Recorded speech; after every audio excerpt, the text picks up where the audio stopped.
Hey YouTube, this is Jaden Storm coming at you from Team Shadow Strike, and this is going to be another clan discussion video. You guys have seemed to really like the first four that I did. I'm very, very grateful that you guys gave me so much good feedback on them. It means so much. I love it when you guys tell me what you're thinking. It keeps my mind working faster and faster, so I can bring videos to you guys that I know you'll enjoy. Because when you guys watch my videos, I want you to be enjoying them, and if you are not enjoying a part of them, I will hope that you will tell me what I'm not doing so I can make you enjoy them that much more.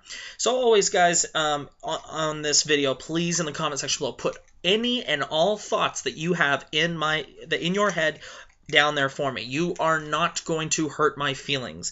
So please tell me what you don't like, if there's something that I didn't do that you wish that I will, or if you have questions, feel free to leave questions down there and I will answer them. If you guys comment, I 9 times out of 10 am going to respond, because I mean, me personally, when I say something or ask someone a question, I like a response. That's just how I am. So if you put something down there, I am more than likely going to respond to you, unless it's some of those people out there who just want to be an asshole.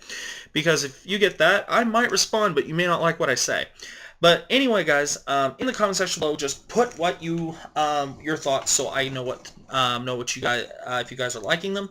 Also, remember, once I get 10 thumbs up on this one, and I'm going to be posting 2 again at the same time, so make sure when you are done watching this, if you want to continue to see more and you want to see your favorite clan, if I have not touched it yet, just give it a thumbs up for me. Once I get 10 thumbs up on this one and the next one that I'll be posting along with it, once they both have 10 thumbs up, more will come. So anyway, guys, let's jump right into this. And the clan that I'm going to be talking about in this one is Shadow Paladins. That's right, Shadow Paladins. I love the Shadow Paladin clan. I have always had a great love for the unknown, or the darkness. I've always just loved that. And plus, I just think the artwork that you can do to make things look evil is just normally just so freaking cool.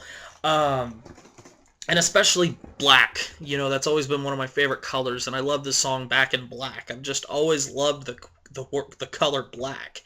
And that's when I very first saw Blaster Dark, you know, on the very first time in season 1, when you see Ren playing Kote on television and he plays Blaster Dark, I just saw him and I went, wow, I am going to build this clan. Because as much as I love Blaster Blade, I love Blaster Dark, possibly a little more. But Blaster Dark, you know, and the Shadow Paladin is just so cool. And then when I very first saw this, wow, when I was building my very first Shadow Paladin deck, this was the Phantom Blaster Dragon that I wanted. I didn't want that crappy triple rare version. I wanted the SP, the badass art. Because look at that, guys. How can you say that is not cool? That is one of the coolest arts in Vanguard. I will never trade these just because I love the artwork. But so let's jump right into it. Shadow Paladins was introduced to us by Season 1 antagonist Ren Suzuka-Mori. When we very first come to know Ren, we think he's a jerk. He's over-ego inflated because he is drunk and power-hungry, and that's all thanks to the power that we come to know as Psyqualia. Psyqualia being, you know, I mean, basically like psychic mind-reading powers. You can talk to the cards, you can transport yourself and actually see yourself on the planet Cray, and the cards can actually speak to you and tell you how to play to win every single game that you have. Or most of them, because as we've seen in the show, just because you have Psyqualia, it does not guarantee your victory. So anyway, guys, Shadow Paladins. Shadow Paladins are the exact opposite of the Royal Paladins. The Royal Paladins gain power from having their comrades on the field. The Shadow Paladins, they gain power from killing their comrades and gaining strength. Like this thing, when we very first saw it, his ability is Counterblast 2, right? Counterblast 2, yeah. It's been a long time since I've played this card, so don't laugh if I forgot. Counterblast 2 and sacrifice 3 of your units, and he gains plus 10,000 and plus 1 critical. That, for its time, guys, was amazing. There was no other ability that I know of it around the time of this card being released, that there was a card out there that just gave you a 10,000 point bonus and +1 crit boost. As far as I know, there were none out there. Now, the King of Knights, Alfred, could give you a 10,000 point boost to your Vanguard only if you had a full field. So I don't know. I mean, correct me if I'm wrong, guys. I don't think there was any other card out there at the time that could just give you a free 10,000 point boost simply from its own skill. So the Shadow Paladin deck, when they very first started out, I really didn't think... I need to grab something else here. I really did not think that they were meta yet. And I'm sorry to anybody who is Shadow Paladins. For their time, before set 5, you could play them, but you had to play them with that annoying stand trigger, and I hated it. But when set 5 came along, Shadow Paladins, even with the Crossride, Phantom Blaster, Overlord, which I have no more copies of anymore because I'll never play that deck again, but I just don't understand. Phantom Blaster Overlord was a very cool looking card, but his skill had such a high cost, you rarely got it off. Counterblast 3, drop a copy for his Crossride version to gain +10k and a crit. What I honestly think they should have done is left it at Counterblast 2 and drop a copy, because the End's ability was cheaper to pull off than Phantom Blaster Overlord. And I think it's fair to say that Dragonic Overlord, the End's skill, is a lot scarier than Phantom Blaster Overlord. That's my opinion, and I think it's a fair thing to say most people would agree with me. So the Shadow Paladin Season 1, we didn't really see a whole lot from them. I mean, the only boss unit we saw was Phantom Blaster Overlord. And then we just kind of thought, well, you know, Shadow Paladins, you know, maybe this is all they ever were going to be. No, no, no, no. Then Season 2 came along, and we didn't see the Shadow Paladins. Ren was using Gold Paladins, so the Shadow Paladins weren't even around in Season 2, and it felt really weird because, you know, I mean, it was just hard. We saw Gold Paladin, but we didn't see any Royal or Shadow Paladin.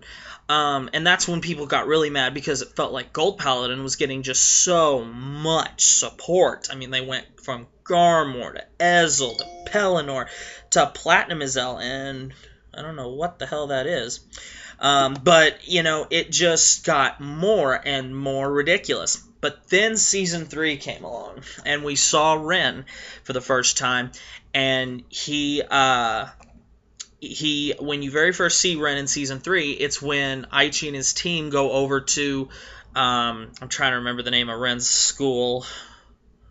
It's not Hitsuei, that's Aichi's school. I honestly can't remember, guys, so forgive me. But when they go to Ren's school, Ren pops in for the first time, and he's wearing that real badass-looking white outfit, which suits his character perfectly. And he says, I finally have gotten back the one unit that just makes me feel whole again. And he holds up this card right here, and we're like, oh shit, he's back. Only he had a little makeover himself, just like Blaster Blade did. Only difference between Blaster Blade and Blaster Dark is Blaster Dark didn't have to jump ship. Blaster Dark, still the head point and the leader of the Shadow Paladin clan, except he got that badass looking red cape and his name changed to Blaster Dark Revenger. He came back with a vengeance, as with all Shadow Paladins did, because they were banished from the planet for so long, and then when they came back into it, they were ready to take control of Vanguard again, and the world, because the Shadow Paladins, they just kind of got shoved out of the way for Season 2, so they came back with a vengeance, and Bushiroad made sure they had some deadly cards to come along with them. So, we saw the first Grade 3 of Shadow Paladin Avengers we saw was this, and it was one of the coolest looking cards ever, Mordred Phantom. It was basically this knight that kind of looked like... if you guys ever played Yu-Gi-Oh!, do you remember the card Dark Sage? The one where when you had Dark Magician on the field, if you used Time Wizard and it kicked off right, you got to play Dark Sage? He kind of looked like that to me, only as a warrior. And his armor is badass, and his name is even awesomer. And this Break Ride skill was so stupid because it went so well with any Shadow Paladin deck that you wanted to mix him with. because when a grade 3 Shadow Paladin rides over him, you counterblast 1 and you can search your deck for any grade 2 or less Shadow Paladin unit and Superior Call it. That unit will gain plus 5,000 power and your Vanguard receives plus 10,000 power. That's why Mordred Phantom was so badass. And then, just when we thought that we were on our heads and toes here, okay, we're like, what is Ren's first big boss monster? There's got to be something here. And then we saw him. We saw Revenger, Raging Form Dragon. And we were like, uh-oh, shit just got real. A dragon wearing a red cape with some of the coolest looking artwork while, while carrying a sword and holding the mystical ball of death. There's really not much more else to say. Raging Form Dragon, I'm pretty sure I speak for every Cardfight Vanguard player. When we saw Raging Form for the first time and heard of his abilities, we were like, oh, fuck. I want to build that deck. I was going to build Revengers one way or the other once I saw Blaster Dark Revenger. So anyway, let me read Raging Form just for the hell of it. Limit Break. At the end of the battle that this unit attacked, you may pay the cost, which is sacrificing 3 Revenger rear guards. That sounds different, like Phantom Blaster Overlord. I'll get to that here in a second. At the end of the battle this unit attacked, you may pay the cost. If you do, choose up to 1 Revenger Raging Form Dragon from your hand, ride it in the standing position, and the Vanguard receives plus 10,000 power. And then he has another skill that when he attacks, you can counterblast 1 to give him plus 3k. This card... The cross-ride version of Phantom Blaster Dragon, Phantom Blaster Overlord, is not even in the same class as Raging Form. Raging Form Dragon is 100 times better than Phantom Blaster Overlord, and that's not necessarily an opinion, that's fact.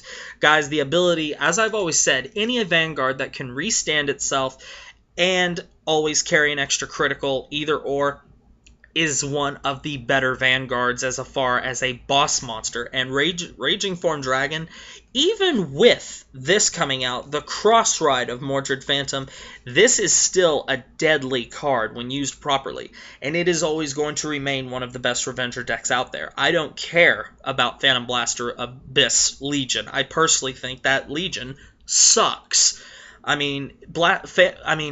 Blaster Dark Revenger Abyss, or however the hell the words are mixed around. Abyss. The name sounds awesome, but the Legion and Phantom Blaster Abyss, it's just... Again, they dropped the ball with Phantom Blaster Dragon. The only Phantom Blaster card I've ever liked is this one. Phantom Blaster Overlord and Phantom Blaster Abyss. No. Failure. This and that are the best 2 boss monsters that Revengers will have as of now.